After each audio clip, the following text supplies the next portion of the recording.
193ویں رات جب شہرزاد مان بن زائدہ کی سخاوت اور دریا دلی کی کہانی بیان کر چکی تو بادشاہ شہریار نے اس سے کہا کہ کیا تجھے کسی شہر کی عجیب و غریب داستان یاد ہے؟ تو شہرزاد نے بادشاہ شہریار کو مخاطب کرتے ہوئے یوں بیان کیا: اے بادشاہ، پرانے وقتوں میں لبتیت نامی ایک شہر تھا، روم کے ملکوں میں سے ایک ملک کا دارالسلطنت۔ وہاں ایک محل تھا جو ہمیشہ بند رہتا، اور جب ایک بادشاہ مرتا اور دوسرا فرنگی بادشاہ حکمران ہوتا تو اس میں ایک قفل ڈال دیتا، یہاں تک کہ 24 قفل ہو گئے کہ ہر بادشاہ کا ایک قفل۔ اس کے بعد ایک شخص تخت پر بیٹھا جو شاہی خاندان سے نہ تھا۔ اس نے چاہا کہ ان قفلوں کو کھول کر دیکھے کہ محل کے اندر کیا ہے۔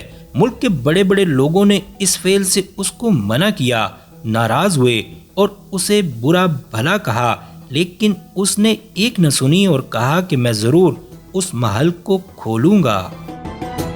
عمرا نے اس بادشاہ کو بے حد مال و دولت دینے کا وعدہ کیا بشرطے کہ وہ اس محل کو نہ کھولے، لیکن وہ کھولنے سے باز نہ آیا اور اس نے سارے قفل توڑوا کر دروازہ کھول دیا۔ اب وہ کیا دیکھتا ہے کہ محل میں اربوں کے مجسمے ہیں جو اپنے گھوڑوں اور اونٹوں پر بیٹھے ہوئے ہیں، اور وہ پگڑیاں باندھے ہوئے ہیں جن کے شملے لٹک رہے ہیں، تلواریں لگائے اور لمبے لمبے بھالے ہاتھوں میں لیے ہوئے ہیں۔ وہاں اسے لکھا ہوا ایک کاغذ ملا۔ اس نے پڑھا تو اس میں یہ لکھا ہوا تھا: جب یہ دروازہ کھلے گا تو اس ملک پر عربوں کی ایک قوم غالب آ جائے گی اور ان کی شکلیں ان سنگین تصویروں کی سی ہوں گی، لہذا خبردار، اسے کوئی نہ کھولے۔ یہ شہر اندلس میں تھا۔ خدا کی شان، اسی سال بنو امیہ کے بادشاہ ولید بن عبد الملک کے عہد میں اس شہر کو طارق بن زیاد نے فتح کیا اور اس بادشاہ کو بری طرح مارا۔ شہر کو لوٹا، عورتوں اور بچوں کو قید کر لیا اور اس کی ساری دولت اس کے ہاتھ لگی۔ بڑے بڑے ذخیرے ملے جن میں 170 سے زیادہ موتیوں اور یاقوت اور قیمتی پتھروں کے تاج تھے۔ اس میں سونے اور چاندی کے ایسے برتن تھے جن کی تعریف نہیں ہو سکتی۔ وہاں نبی اللہ سلمان بن داؤد کا دسترخوان تھا اور کہا جاتا ہے کہ وہ سب زمرد کا تھا۔ یہ دسترخوان اب تک روم کے شہر میں موجود ہے۔ اس کے برتن سونے کے ہیں اور رکابیاں زبرجد کی، اور اس میں ایک نسخہ زبور کا تھا جو یونانی زبان میں سونے کے پتھر پر لکھا ہوا تھا جس میں ہیرے جڑے تھے، اور ایک کتاب ملی جس میں جمادات اور نباتات کے فوائد درج تھے، شہروں اور بستیوں کے نام، اور طلسم اور سونے چاندی کی کیمیا کا علم درج تھا۔ ایک دوسری کتاب بھی ہاتھ آئی جو یاقوت اور دوسرے پتھروں کے تراشنے کی صنعت کے متعلق تھی۔ زہر اور تریاک بنانے کے نسخے لکھے ہوئے تھے، اور زمین، سمندروں، شہروں اور معدنوں کا نقشہ تھا۔ اس محل میں ایک کمرہ اکسیر سے بھرا ہوا دیکھا جس کا 1 درم 1000 درم چاندی کو خالص سونا بنا دے۔ ایک گول بہت بڑا اور عجیب و غریب آئینہ پایا جو مختلف دھاتوں کا بنا ہوا تھا اور نبی اللہ سلمان بن داؤد کے لیے بنایا گیا تھا۔ جب کوئی اسے دیکھتا تو اسے 7 اقلیمیں دکھائی دیتی۔ اس محل میں ایک بیٹھک تھی جس میں ایسے زرد رنگ کے لال تھے جن کی کیا تعریف ہو سکے۔ طارق بن زیاد نے ان سب کو جمع کر کے ولید بن عبد الملک کے پاس بھیج دیا، اور سارے شہر میں عرب پھیل گئے۔ وہ بہت بڑا ملک ہے اور یہ لبتیت کے خاتمے کی کہانی ہے۔ اس کے بعد شہرزاد نے کہا: اے نیک بخت بادشاہ، ایک کہانی اور سن۔ ایک دن ہشام بن عبد الملک بن مروان شکار کھیلنے گیا ہوا تھا کہ اسے ایک ہرن دکھائی دیا۔ اس نے کتوں کو لے کر اس کا پیچھا کیا۔ ابھی وہ ہرن کا پیچھا کر ہی رہا تھا کہ اس کی نظر ایک بدو لڑکے پر پڑی جو بھیڑیں چرا رہا تھا۔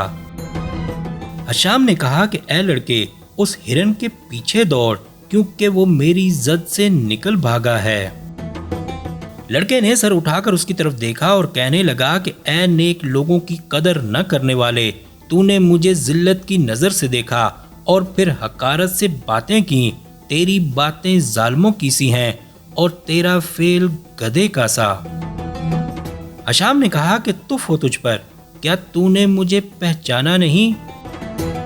لڑکے نے جواب دیا کہ میں نے تجھے خوب پہچان لیا کہ تو بدتمیز ہے، کیونکہ تو نے سلام کیے بغیر باتیں شروع کر دیں۔ ہشام بولا حیف ہو تجھ پر، میں ہشام بن عبد الملک ہوں۔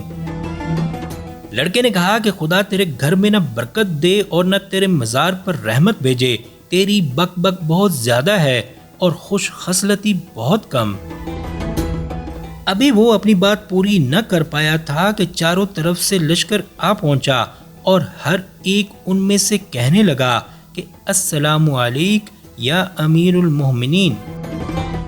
ہشام نے کہا کہ ان باتوں کو چھوڑ کر پہلے اس لڑکے کو حراست میں لے لو۔ انہوں نے اسے گرفتار کر لیا۔ لڑکے نے اس قدر حاجیوں اور وزیروں اور امیروں کو دیکھنے کے بعد بھی بالکل توجہ نہ کی اور نہ ان سے پوچھا کہ کون ہو، بلکہ اپنی ٹھوڑی کو سینے سے لگا کر اپنے پاؤں کی طرف دیکھتا رہا، یہاں تک کہ وہ ہشام کے آگے پیش کیا گیا۔ لڑکا اپنا سر زمین کی طرف جھکائے اس کے سامنے کھڑا ہو گیا، نہ سلام کیا اور نہ کوئی بات کی۔ ایک ملازم بولا، اے بدو کتے، تو امیر المومنین کو سلام کیوں نہیں کرتا؟ لڑکے نے اس کی طرف غصے سے دیکھ کر کہا، اے گدھے کی جھول، راستے کی درازی اور اوپر کی چڑھائی اور پسینے کی وجہ سے میں نے یہ بات نہ کی۔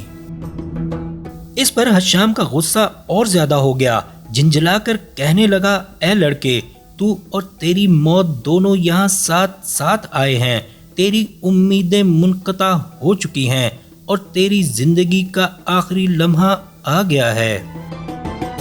لڑکے نے جواب دیا، اے ہشام، خدا کی قسم، اگر میری زندگی میں ابھی کچھ دن باقی ہیں اور اجل کے آنے میں دیر ہے تو تیری کوئی بات، خواہ تھوڑی ہو یا بہت، مجھے نقصان نہیں پہنچا سکتی۔